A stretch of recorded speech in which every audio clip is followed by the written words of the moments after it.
जय हरी. एकादश स्कंद भाग 30. आज नाथ महाराज आपल्याला आदर्श भक्त याविषयी माहिती देत आहेत. भगवंताशी तादात्म्य पावल्यानं देहाचा सर्वस्वी विसर पडणं, क्षुधा तृषा याचं भान नाहीसं होणं, वासना निर्मूलन होणं, जिकडे तिकडे परमात्मा स्फुरू लागणं, कालावर मात करणं ही आदर्श भक्ताची लक्षणं आहेत. देहात राहून विदेहीपणानं वागत असलेल्या भक्ताला देखील प्रारब्धानं येणारं हे सुखदुःखांचे जे भोग आहेत ते चुकत नाहीत. परंतु भोग सुखाचा असला काय किंवा दुःखाचा असला काय, त्याचा परिणाम भक्ताच्या मनावर होत नाही. आता संत मीराबाईंचं जर उदाहरण घेतलं तर त्यांना विष पाजण्यात आलं होतं. मग त्यावेळेस त्यांनी नकार केला का? नाही. त्यांनी ते विषसुद्धा अमृत म्हणून प्राशन केलं. भागवतामध्ये जर भक्त प्रल्हादचा विचार केला तर हिरण्यकश्यपूनी कयाधूच्या हाताने आपल्या पोटच्या पोराला तिला विष पाजायला लावलं. पण भक्त प्रल्हादाने तितक्याच निष्ठेनं, तितक्याच विश्वासानं ते विष प्राशन केलं. उलट तो आपल्या आईला सांगतोय, आई तू काळजी करू नको, अगं माझा भगवंत सगळ्या ठिकाणी आहे, सर्वत्र आहे आणि माझ्या भगवंताला विष प्राशन करायची सवय आहे. म्हणून तर त्याला नीलकंठ म्हणतात, कारण त्यांनीही विष आधी आपल्या कंठामध्ये धारण केलं होतं. मग प्रभू श्रीरामचंद्रांचं नामस्मरण केलं, अर्थात ते विष नाही राहिलं तर ते अमृत होऊन राहिलं. आई तू काही काळजी करू नको, मला हे तुझ्या हाताने पाज, ते विष नाही आहे तर ते अमृत आहे. आणि म्हणूनच खरा जो भक्त आहे तो जिकडे तिकडे त्याला परमात्माच दिसतो. आणि हिरण्यकश्यपूनी त्याला इतका तो नाच्छळ केला तरीही हा व्यवस्थितच राहत होता. 8-8 दिवस उपाशी काय ठेवलं. आता सगळ्यांना माहिती आहे, उकळत्या तेलाच्या कढईमध्ये त्याला टाकलेलं पण काही झालं नाही. उंच टेकडीवरून खाली फेकलं, काही झालं नाही. हत्तीच्या पायाखाली दिलं, काहीच झालं नाही.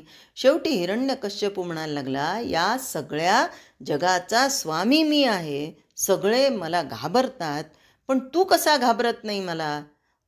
तू कुणावर विश्वास ठेवतो? त्यांनी सांगितलं, मी पहिलेपासून सांगितलं, नारायण नारायण नारायण. अरे बाबा तुझा नारायण आहे तरी कुठे? तेव्हा भक्त प्रल्हादाने सांगितलं, आपण आदर्श भक्त पाहतोय ना, म्हणून भक्त प्रल्हादाने सांगितलं, बाबा माझा नारायण नाही कुठं. अहो जळी स्थळी काष्ठी पाषाणी अणु अणु रेणू रेणू कणा कणात सर्वत्र भरून पावलेला आहे तो माझा नारायणच आहे. आणि कर्मधर्म संयोगाने तिथे एक खांब होता. त्या खांबाला उद्देशून हिरण्यकश्यपूने विचारलं, तुझा नारायण या खांबात पण आहे का? भक्त प्रल्हादाने विश्वासाने सांगितलं, बाबा माझा नारायण या खांबात पण आहे. आणि हिरण्यकश्यपूने जोरात त्या खांबाला लाथ मारली आणि भगवंताला त्या खांबातून प्रगट व्हावं लागलं आपल्या भक्तासाठी.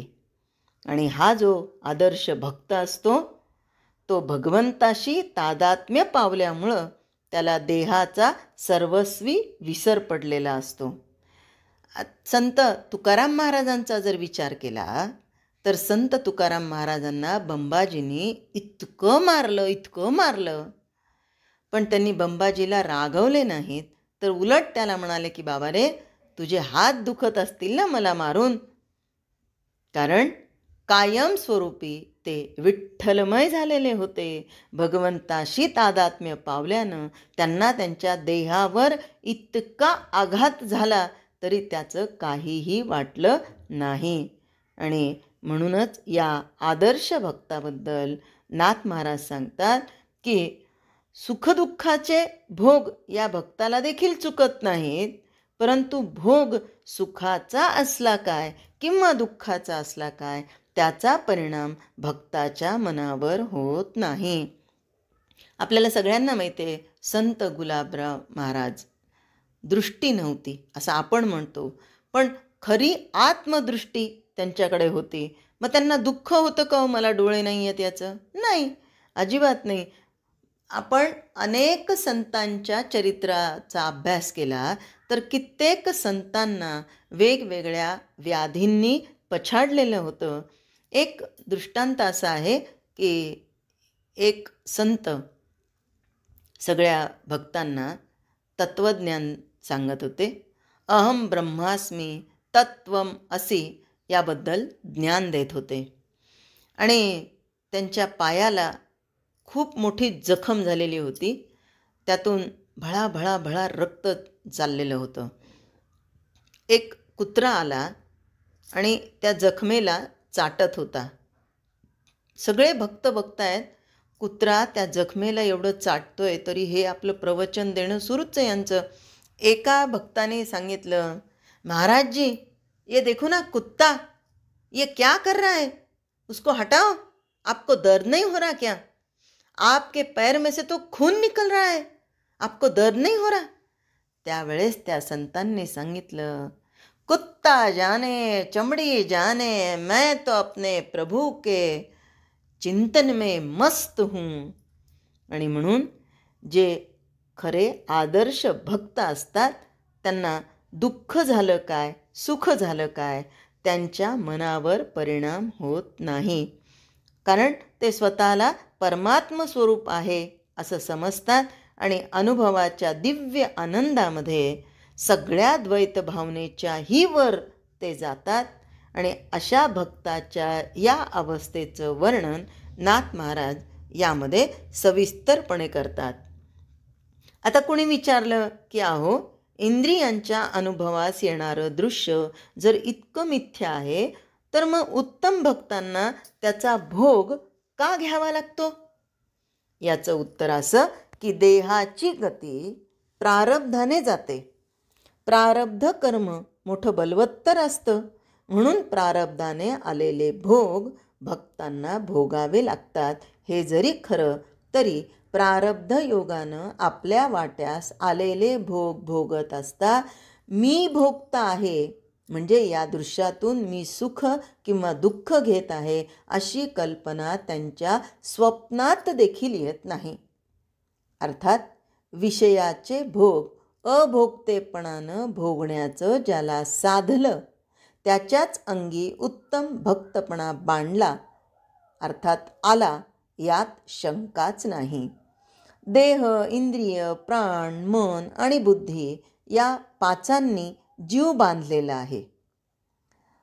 आणि म्हणून हा जीव जर अज्ञानी असेल तर तो काय म्हणतो, हा संसार माझा, माझ्या मागे इतके कष्ट, मी बांधलो मी बांधलो मी बांधलो. आता कसं असतं, एका गावामध्ये खूप छान भागवत चाललेलं होतं. सगळं गाव जायचं पण एक माणूस जात नव्हता.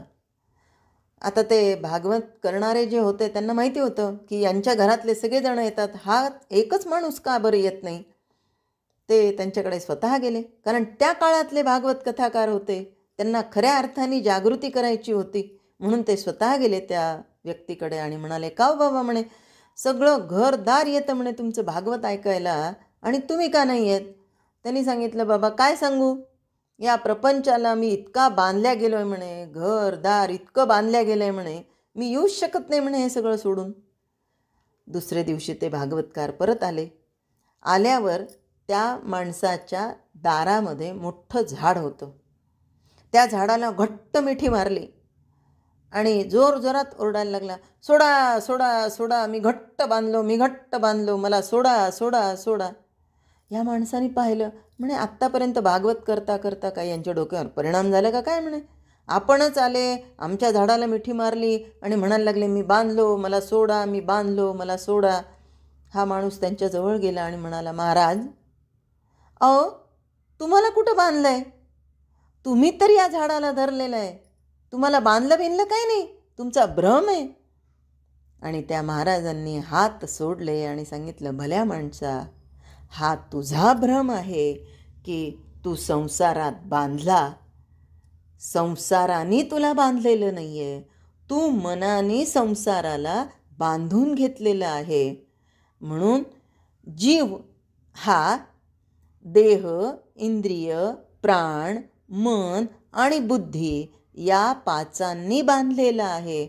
म्हणून त्याला वाटतं मी संसारी, मी कर्ता, मी भोगता, मी स्त्री, मी पुरुष. हे जे सगळे विजातीय संस्कार त्याच्या मनावर झालेले असतात आणि म्हणून त्याचा विजातीय विचार प्रवाह सुरू होतो. आणि म्हणून मग त्याला क्षुधा, तृषा, भय, कष्ट, जन्म, मरण या पाचापासून त्याला दुःख भोगावं लागतं.